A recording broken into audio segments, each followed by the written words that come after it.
Greetings.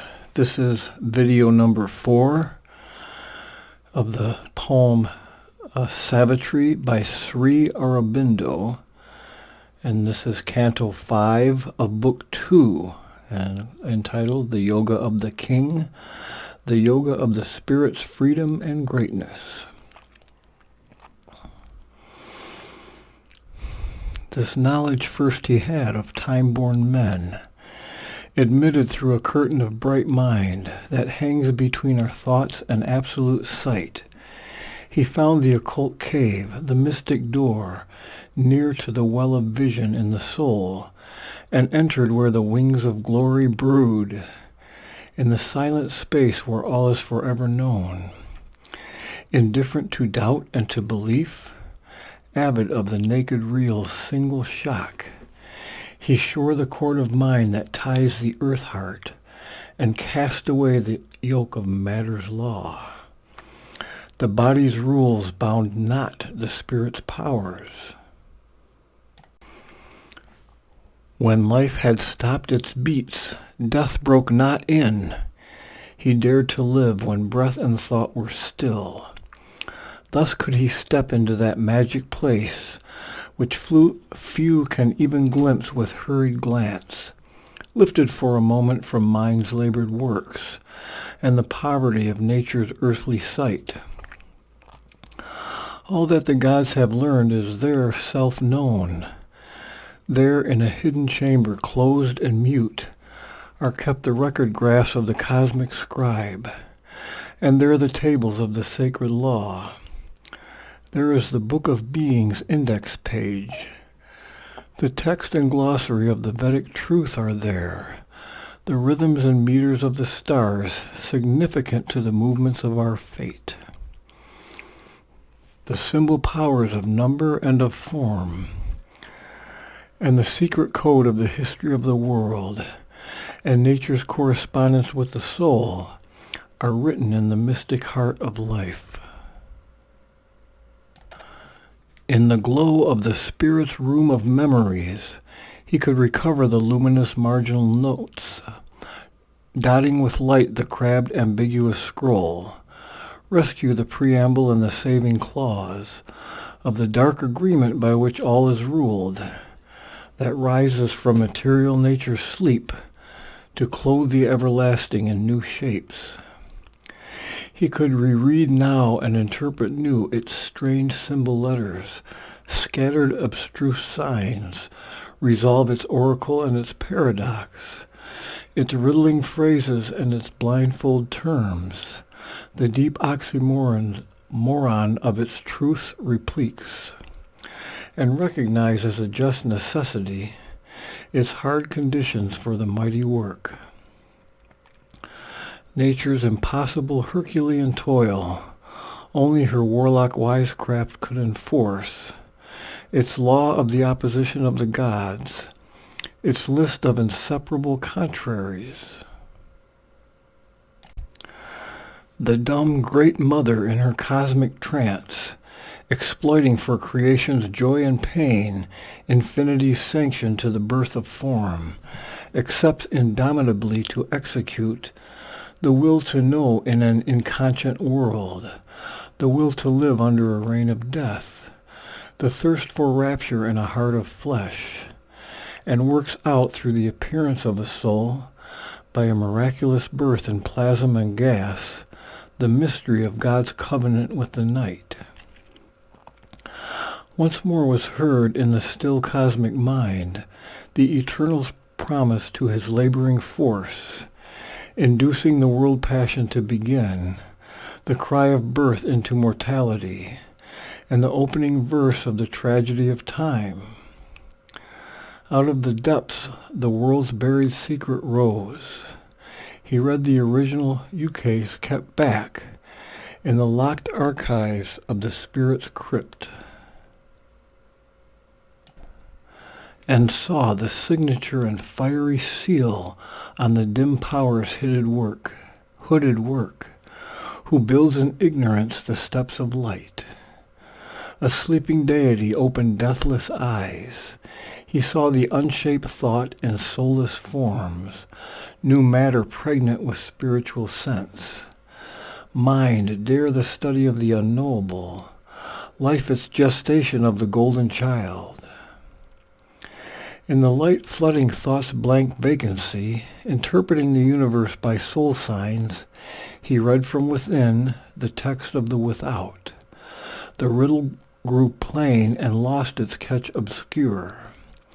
A larger luster lit the mighty page. A purpose mingled with the whims of time. A meaning met the stumbling pace of chance, and fate revealed a chain of seeing will. A conscious wideness filled the old dumb space. In the void he saw throned the omniscient supreme. Omniscience supreme.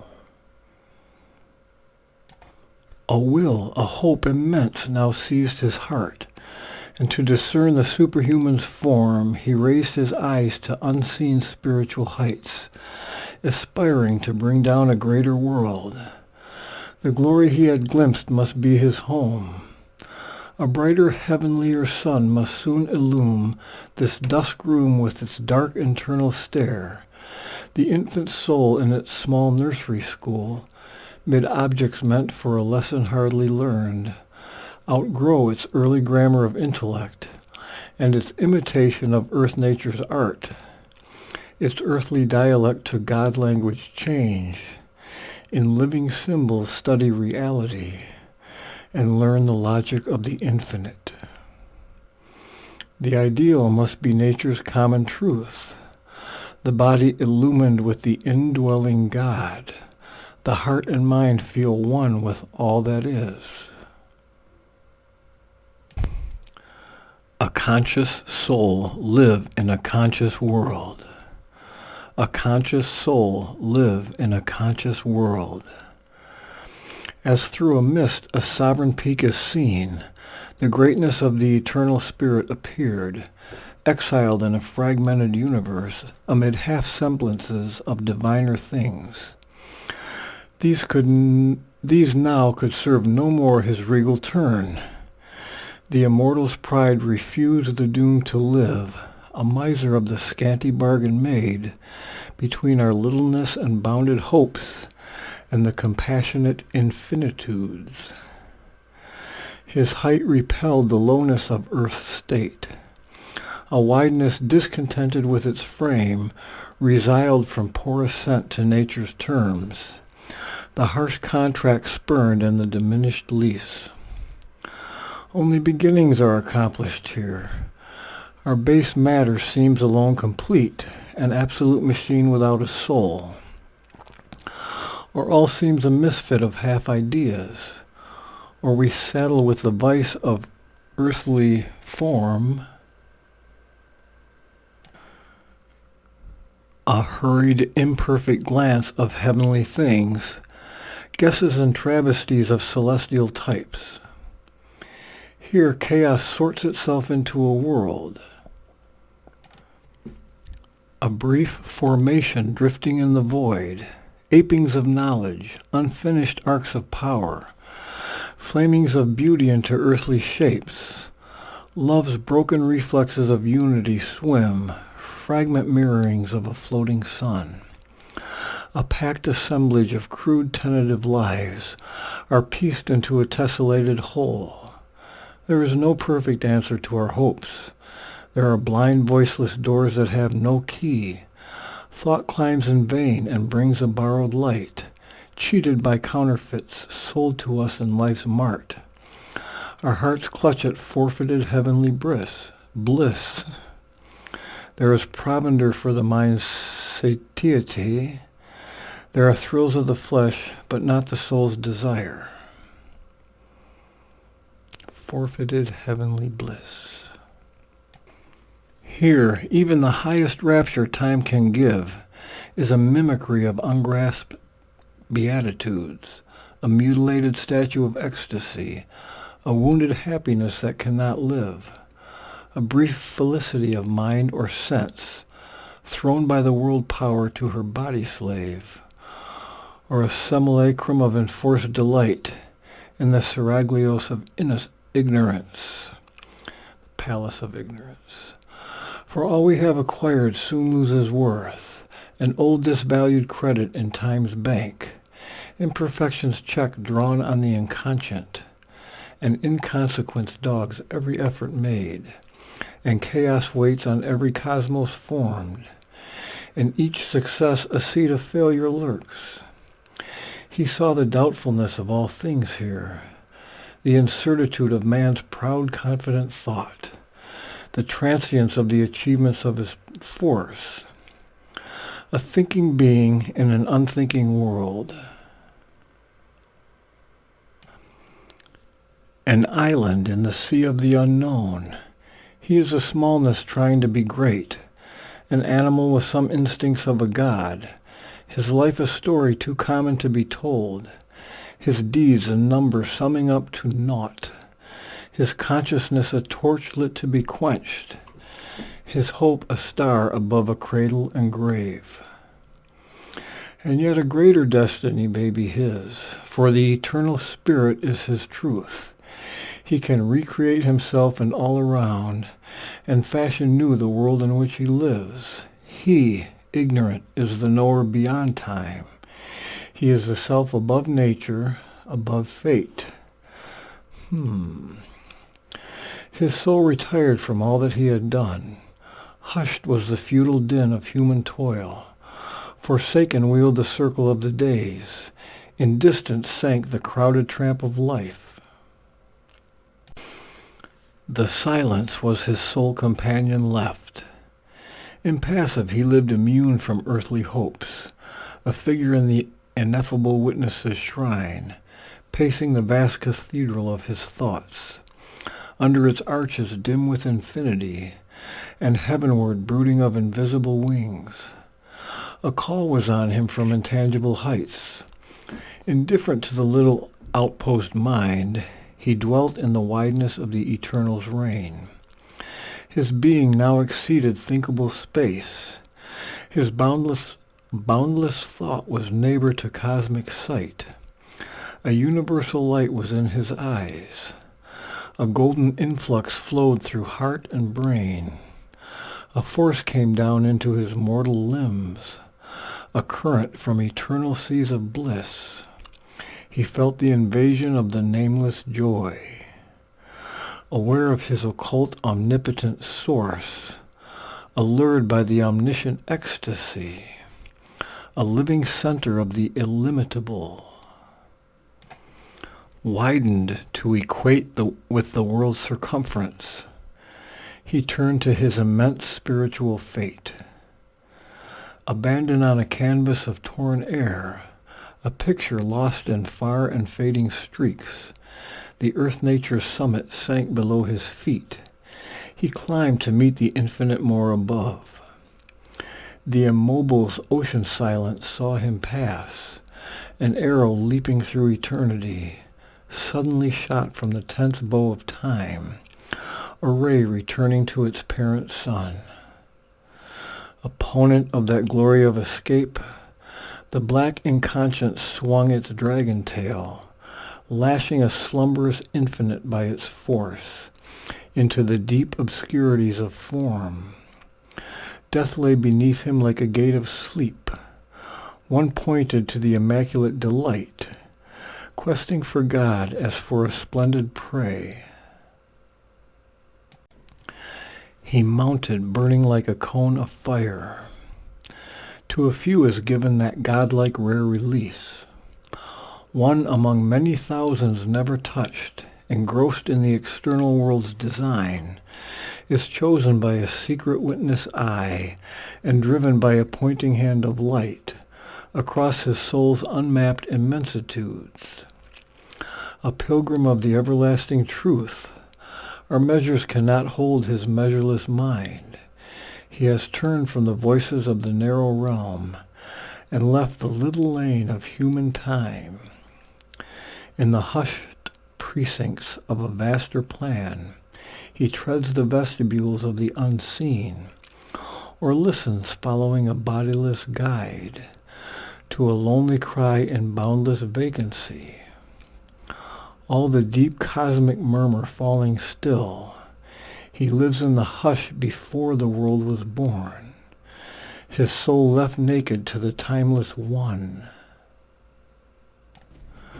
Far from compulsion of created things, thought and its shadowy idols disappear.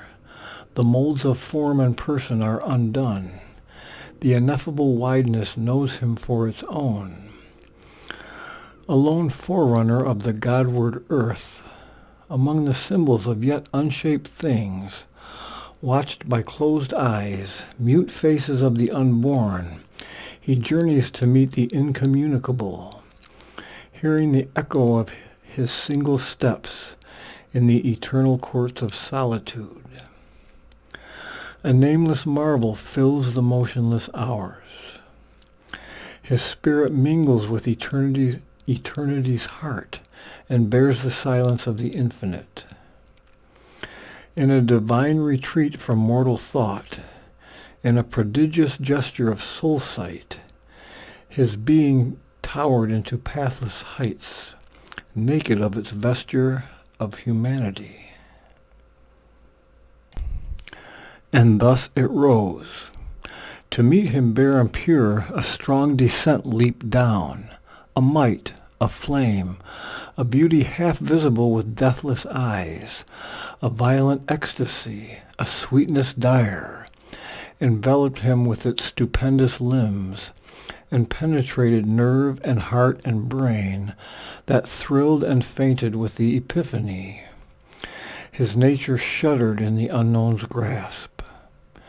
In a moment shorter than death, longer than time, by a power more ruthless than love, happier than heaven, taken sovereignly into eternal arms, hailed and coerced by a stark absolute bliss, in a whirlwind circuit of delight and force, hurried into unimaginable depths, upborne into immeasurable heights, it was torn out from its mortality, and underwent a new and bornless change, an omniscient knowing without sight or thought, an indecipherable omnipotence, a mystic form that could contain the worlds, yet make one human breast its passionate shrine, drew him out of his seeking loneliness into the magnitudes of God's embrace. As when a timeless eye annuls the hours, abolishing the agent and the act, so now his spirit shone out wide, blank, pure. His wakened mind became an empty slate on which the universal and soul could write. All that represses our fallen consciousness was taken from him like a forgotten load. A fire that seemed the body of a god consumed the limiting figures of the past and made large room for a new self to live. Eternity's contact broke the molds of sense. A greater force than the earthly held his limbs. His workings bared his undiscovered sheaths. Strange energies wrought and screened tremendous hands unwound the triple cord of mind and freed the heavenly wideness of a Godhead's gaze. As through a dress the wearer's shape is seen, there reached through forms to the hidden absolute, a cosmic feeling and transcendent sight. Increased and heightened were the instruments. Illusion lost her aggrandizing lens. As from her failing hand the measures fell, atomic looked the things that loomed so large. The little ego's ring could join no more. In the enormous spaces of the self, the body now seemed only a wandering shell, his mind the many-frescoed outer court of an imperishable inhabitant. His spirit breathed a superhuman air. The imprisoned deity rent its magic fence. As with the sound of thunder and of seas, vast barriers crashed around the huge escape. Immutably coeval with the world, circle and end of every hope and toil, inexorably drawn round thought and act. The fixed, immovable peripheries efface themselves beneath the incarnate's tread. The dire veilment and the bottomless crypt, between which life and thought forever move, forbidden still to cross the dim dread bounds. The guardian darkness is mute and formidable, empowered to circumscribe the wingless spirit in the boundaries of mind and ignorance, protecting no more a dual eternity, vanished, rescinding their enormous role. Once figure of creation's vain ellipse, the expanding zero lost its giant curve. The old adamantine veto stood no more. Overpowered were earth and nature's obsolete rule.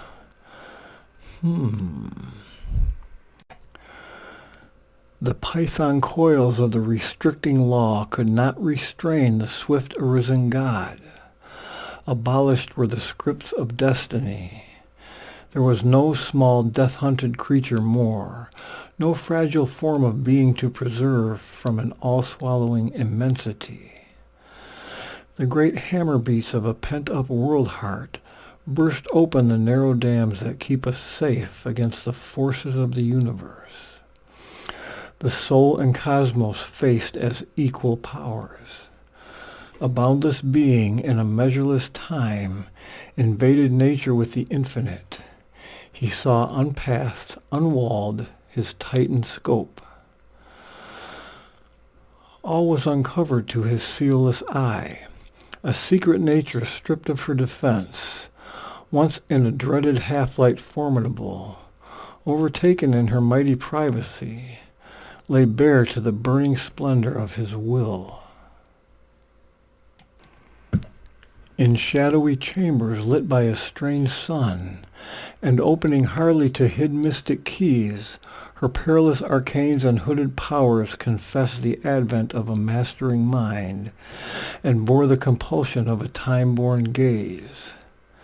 Incalculable in their wizard modes, immediate and invincible in the act, her secret strengths, native to greater worlds, lifted above our needy limited scope, the occult privilege of demigods, and the sheer power pattern of her cryptic signs, her diagrams of geometric force, her potencies of marvel-fraught design, courted employment by an earth-nursed might. A conscious nature's quick machinery, armed with the latent splendor of miracle, the prophet passion of a seeing mind, and the lightning bareness of a free soul force. All once impossible deemed could now become a natural limb of possibility, a new domain of normalcy supreme. An almighty occultist erects in space the seeming outward world which tricks the sense. He weaves his hidden threads of consciousness. He builds bodies for his shapeless energy. Out of the unformed and vacant vast he has made his sorcery of solid images, his magic of formative number and design, the fixed irrational links none can annul, this crisscross tangle of invisible laws, his infallible rules, his covered processes, achieve unerringly an inexplicable creation where our error carves dead frames of knowledge for a living ignorance. In her mysteries moves, divorced from the Maker's laws. She too as sovereignly creates her field, her will shaping the undetermined vasts, making a finite of infinity. She too can make an order of her caprice, as if her rash superb wagered to outweigh the Creator's cosmic secrecies. The rapid footsteps of her fantasy, amid whose falls wonders like flowers rise, are surer than reason, defter than device, and swifter than imagination's wings. All she knew fashions by the thought and word, compels all substance by her wand of mind. Mind is a mediator divinity.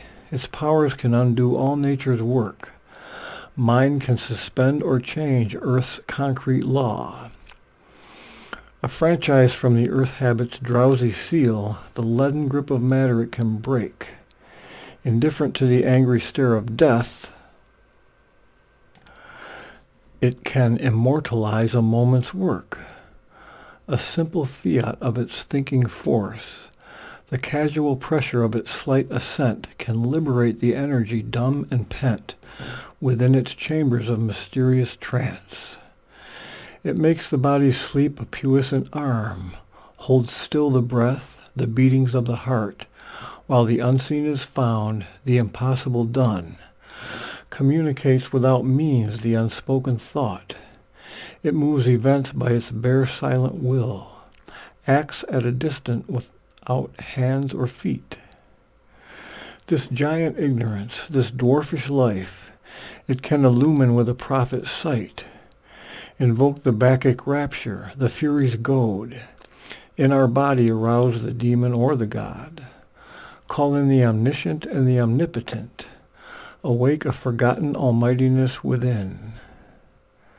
In its own plane a shining emperor, even in this rigid realm mind can be king. The logic of its demigod idea in the leap of a transitional moment brings surprises of creation never achieved even by matter's strange unconscious skill. All's miracle here and can by miracle change. This is that secret nature's edge of might. On the margin of great immaterial plains, in kingdoms of an untrammeled glory of force, where mind is master of the life and form, and soul fulfills its thoughts by its own power, she meditates upon mighty works and looks on the unseen links that join the parted spheres.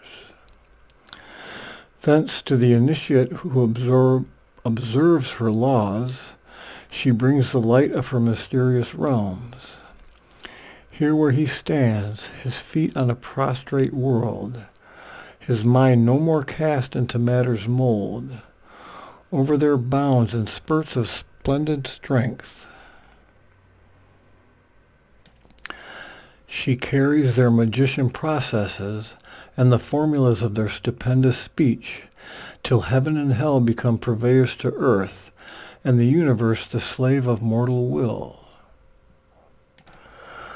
A mediatrix with veiled and nameless gods, whose alien will touches our human life. Imitating the world magician's ways, she invents for her self-bound free will its grooves, and feigns for magic's freaks a binding cause. All worlds she makes the partners of her deeds, accomplice of her mighty violence, her daring leaps into the impossible. From every source she has taken her cunning means. She draws from the free love marriage of the plains elements for her creation's tour de force, a wonder weft of knowledge incalculable, a compendium of divine invention's feats. She has combined to make the unreal true, or liberate suppressed reality. In her unhedged Circean wonderland, pell-mell she shepherds her occult mightiness, her mnemonics of the craft of the infinite, jets of the screen's subliminal's caprice, tags of the gramarye of inconscience, freedom of a sovereign truth without a law, thoughts that were born in the immortal's world, oracles that break out from behind the shrine, warnings from the demonic inner voice, and peeps and lightning leaps of prophecy, and intimations to the inner ear, abrupt interventions stark and absolute, and the superconscient's unaccountable acts, have woven her balanced web of miracles and the weird technique of her tremendous art. This bizarre kingdom passed into his charge. As one resisting more, the more she loves, Her great possessions and her power and lore she gave, compelled with a reluctant joy. Herself she gave for rapture and for use. Absolved from the aberrations and deep ways, the ends she recovered for which she was made. She turned against the evil she had helped, her engined wrath, her invisible means to slay, her dangerous moods and arbitrary force, she surrendered to the service of the soul and the control of a spiritual will. A greater despot tamed her despotism. Assailed, surprised in the fortress of herself, conquered by her own unexpected king, fulfilled and ransomed by her servitude, she yielded in a vanquished ecstasy, her sealed hermetic wisdom forced from her, fragments of the mystery of omnipotence. A border sovereign is the occult force, a threshold guardian of the earth scenes beyond. She has canalized the outbreaks of the gods and cut through vistas of intuitive sight, a long road of shimmering discoveries. The worlds of a marvelous unknown were near. Behind her an ineffable presence stood. Her reign received their mystic influences. Their lion forces crouched beneath her feet. The future sleeps unknown behind their doors. Abysms infernal gaped round the soul's steps, and called to its mounting vision peaks divine, an endless climb and adventure of the idea. There timelessly tempted the explorer mind, and countless voices visited the charmed ear. A million figures passed and were seen no more. This was a forefront of God's thousandfold house, beginnings of the half-screened invisible. A magic porch of entry glimmering, quivered in a penumbra of screened light, a court of the mystical traffic of the worlds, a balcony and miraculous facade. Above her lightened high immensities, all the unknown looked out from boundlessness. It lodged upon an edge of hourless time, gazing out of some everlasting now, its shadows gleaming with the birth of gods, its body signaling the bodiless, its foreheads glowing with the oversoul, its forms projected from the unknowable, its eyes dreaming of the ineffable, its faces staring into eternity. Life in him learned its huge subconscious rear. The little fronts unlocked the unseen vasts. Her gulf stood nude. Her far transcendences flamed in transparencies of crowded light. A giant order was discovered here, of which the tassel and extended fringe are the scant stuff of our material lives. This overt universe whose figures hide the secrets merged in superconscient light, wrote clear the letters of its glowing code. A map of subtle signs surpassing thought was hung upon a wall of inmost mind, illumining the world's concrete images into significant symbols by its gloss. It offered to the intuitive exegete its reflex of the eternal mystery. Ascending and descending twixt life's poles, the serried kingdoms of the graded law plunged from the everlasting into time. Then, glad of a glory of multitudinous mind, and rich with life's adventure and delight,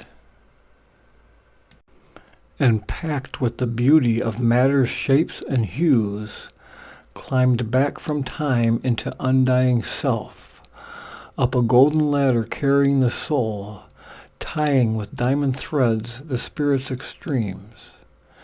In this drop from consciousness to consciousness, each leaned on the occult inconscient's power, the fountain of its needed ignorance, archmason of the limits by which it lives.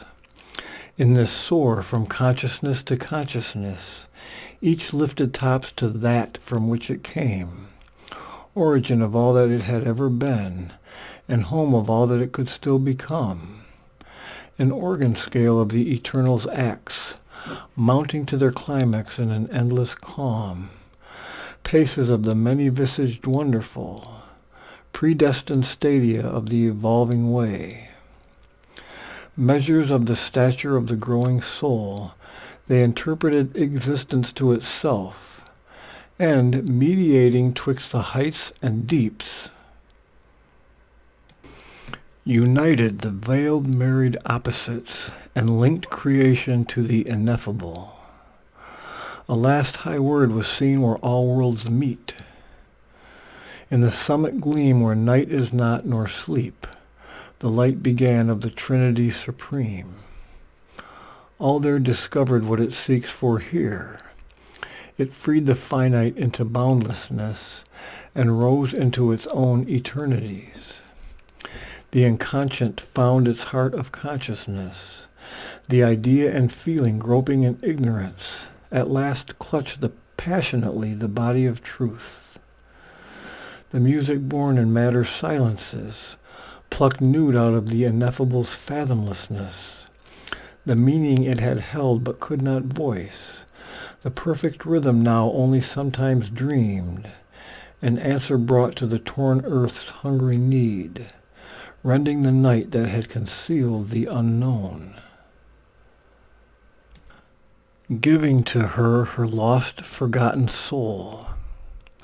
A grand solution closed the long impasse, in which the heights of mortal effort end. A reconciling wisdom looked on life.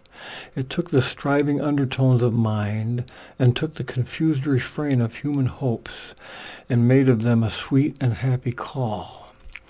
It lifted from an underground of pain the inarticulate murmur of our lives, and found for it a sense illimitable. A mighty oneness, its perpetual theme, it caught the soul's faint scattered utterances, read hardly twixt our lines of rigid thought, or mid this drowse and coma on matter's breast, heard like disjointed mutterings in sleep. It grouped the golden links that they had lost, and showed to them their divine unity, saving from the error of divided self. The deep spiritual cry in all that is. All the great words that toiled to express the one were lifted into an absoluteness of light, and ever-burning revelation's fire, and the immortality of the eternal voice. There was no quarrel more of truth with truth.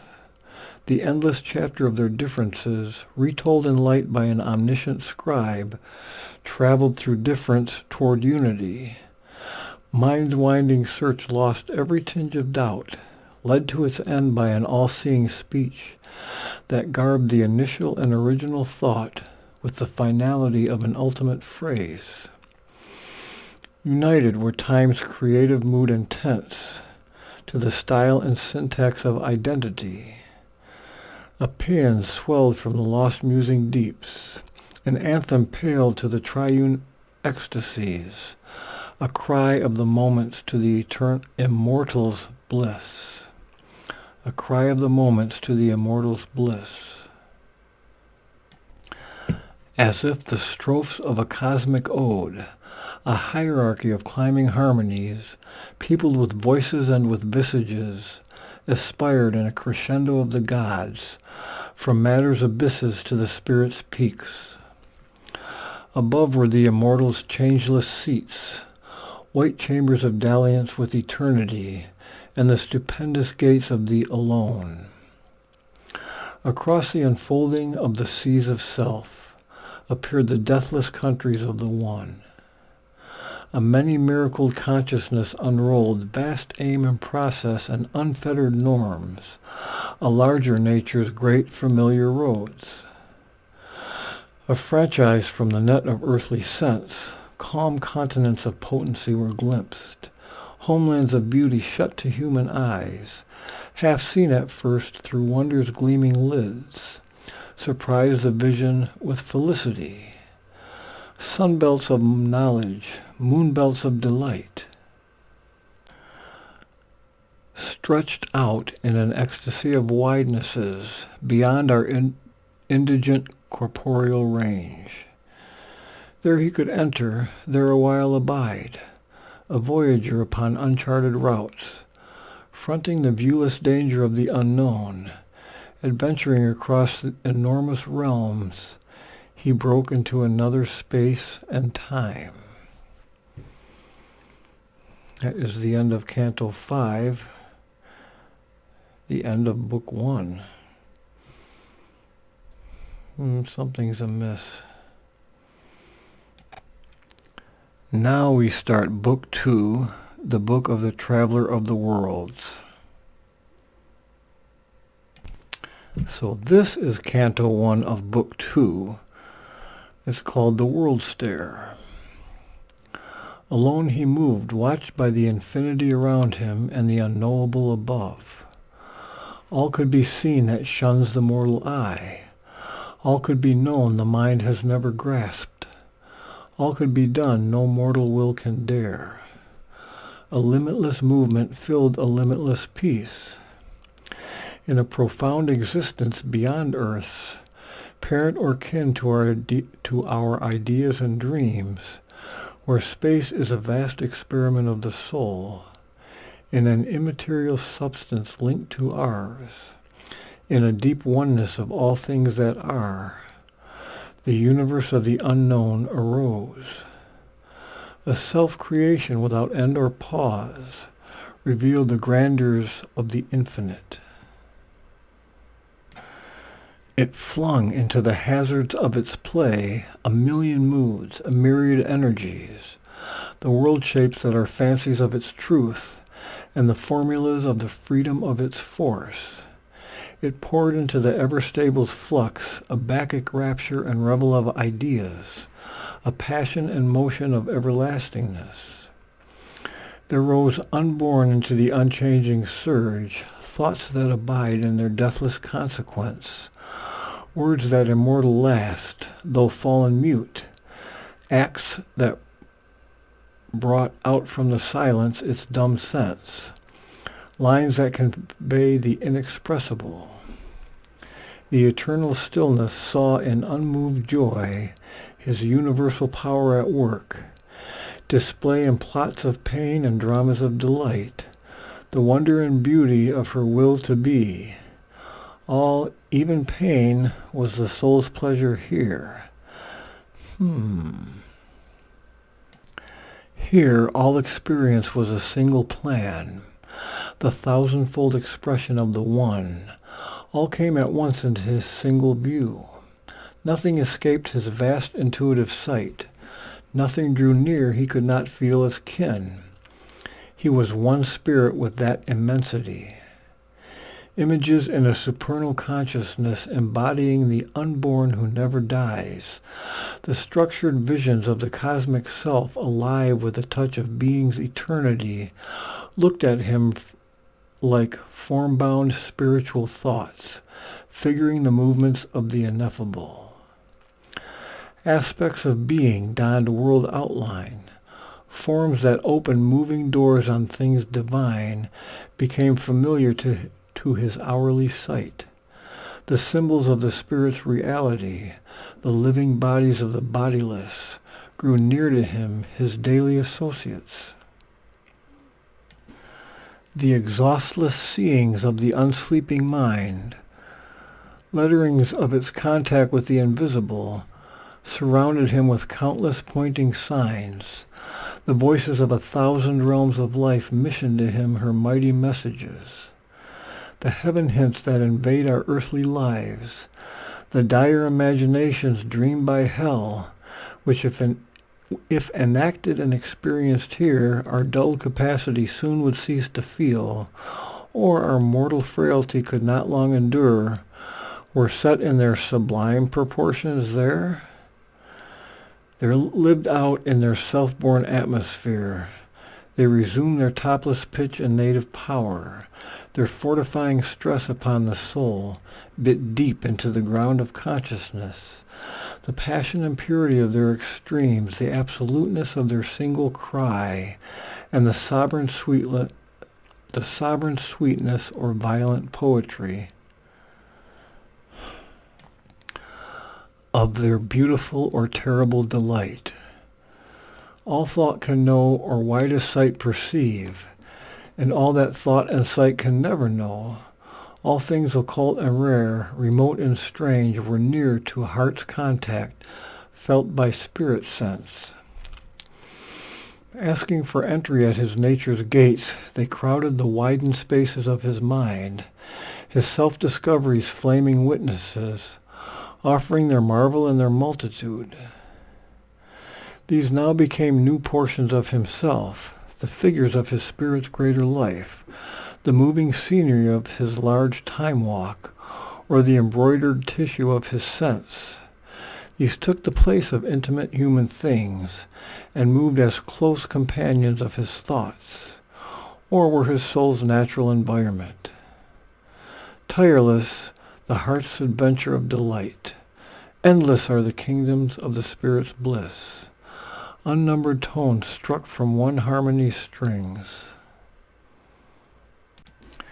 Each to its wide-winged universal poise, its fathomless feeling of the all-in-one, brought the notes of some perfection yet unseen.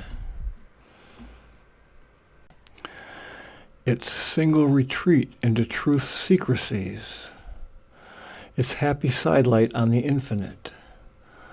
All was found there the unique had dreamed and made, tinging with ceaseless rapture and surprise, and an opulent beauty of passionate difference, the recurring beat that moments God in time.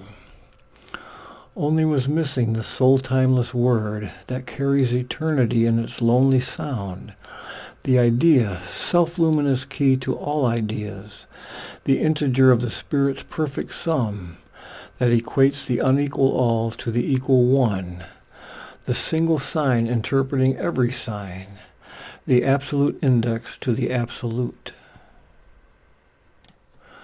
There, walled apart by its own innerness, in a mystical barrage of dynamic light, he saw a lone immense high-curved world-pile, erect like a mountain chariot of the gods, motionless under an inscrutable sky. As if from matter's plinth and viewless base, to a top as viewless, a carved sea of worlds climbing with foam-maned waves to the supreme, ascended toward breadths immeasurable. It hoped to soar into the ineffable's reign. 100 levels raised it to the unknown. So it towered up to heights intangible, and disappeared in the hushed, conscious vast, as climbs a storied temple tower to heaven, built by the aspiring soul of man, to live near to his dream of the invisible. Infinity calls to it as it dreams and climbs. Its spire touches the apex of the world. Mounting into great voiceless stillnesses, it marries the earth to screened eternities. Amid the many systems of the One, made by an interpreting, creative joy, alone it points us to our journey back, out of our long self-loss in nature's deeps. Planted on earth it holds in it all realms. It is a brief compendium of the vast. This was the single stair to being's goal. A summary of the stages of the spirit, its copy of the cosmic hierarchies refashioned in our secret air of self, a subtle pattern of the universe. It is within, below, without, above. Acting upon this visible nature scheme, it wakens our earth matter's heavy doze to think and feel and react to joy. It models in us our diviner parts. Lifts mortal mind into a greater air, makes yearn this life of flesh to intangible aims, links the body's death with immortality's call. Out of the swoon of the unconscious, it labors towards a superconscient light. If earth were all, and this were not in her, thought could not be, nor life delight's response. Only material forms then could be her guests, driven by an inanimate world force. Earth by this golden superfluity bore thinking man, and more than man shall bear. This higher scheme of being is our cause, and holds the key to our ascending fate. It calls out of our dense mortality the conscious spirit nursed in matter's house. The living symbol of these conscious planes, its influence and godheads of the unseen, its unthought logic of reality's acts, arisen from the unspoken truth in things, have fixed our inner life's slow-scaled degrees. Its steps are paces of the soul's return from the deep adventure of material birth, a ladder of delivering ascent and rungs that nature climbs to deity. Once in the vigil of a deathless gaze, these grades had marked her giant downward plunge, the wide and prone leap of a godhead's fall. Our life is a holocaust of the supreme. The great world mother by her sacrifice has made her soul the body of our state. Accepting sorrow and unconsciousness, divinity's lapse from its own splendors wove the many-patterned ground of all we are. An idol of self is our mortality. Our earth is a fragment and a residue. Her power is packed with the stuff of greater worlds. And her power is packed with the stuff of greater worlds, and steeped in their color lusters dimmed by her drowse. An atavism of higher births is hers. Her sleep is stirred by their buried memories, recalling the lost spheres from which they fell. Unsatisfied forces in her bosom move. They are partners of her greater growing fate and her return to immortality. They consent to share her doom of birth and death. They kindle partial gleams of the all, and drive her blind laborious spirit to compose a meager image of the mighty whole. The calm and luminous intimacy within approves her work and guides the unseeing power. His vast design accepts a puny start. An attempt, a drawing half done is the world's life. In its lines doubt their concealed significance. Its curves join not their high intended close. Yet some first image of greatness trembles here. And when the ambiguous crowded parts have met, the many-toned unity to which they moved, the artist's joy shall laugh at reason's rules. The divine intention suddenly shall be seen, the end vindicate intuition's sure technique. A graph shall be of many meeting worlds, a cube and union crystal of the gods. A mind shall think beyond nature's mindless mask, a conscious vast fill the old dumb brute space.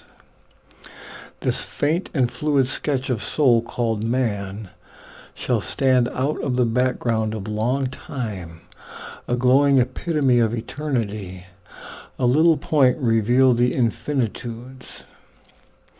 A mystery's process is the universe. At first was laid a strange anomalous base, a void, a cipher of some secret whole, where zero held infinity in its sum, and all and nothing were a single term. An eternal negative, a matrix naught. Into its forms the child is ever born who lives forever in the vasts of God.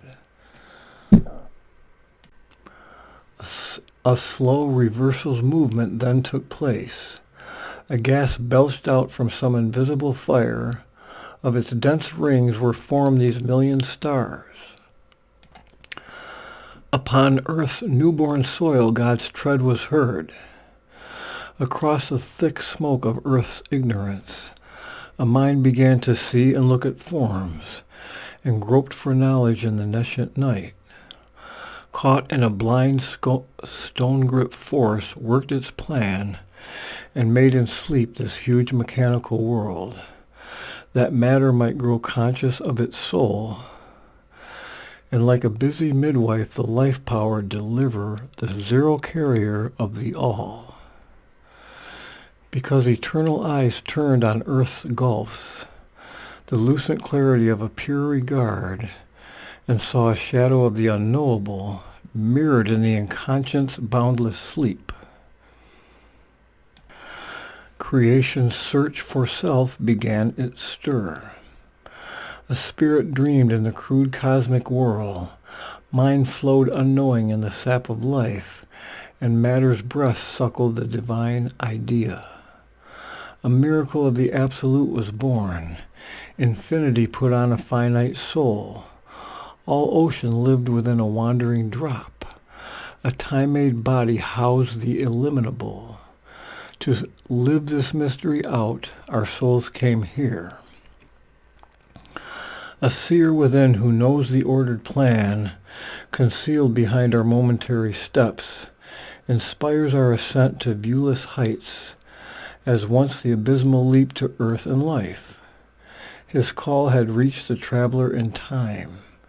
Apart in an unfathomed loneliness, he traveled in his mute single strength, bearing the burden of the world's desire. A formless stillness called, a nameless light. Above him was the white immobile ray. Around him the eternal silences. No term was fixed to the high-pitched attempt. World after world disclosed its guarded powers. Heaven after heaven its deep beatitudes. But still the invisible magnet drew his soul. A figure soul on nature's giant stair, he mounted towards an indiscernible end on the bare summit of created things. And that is the end of Canto 1 of Book 2, and I apologize for all the mistakes.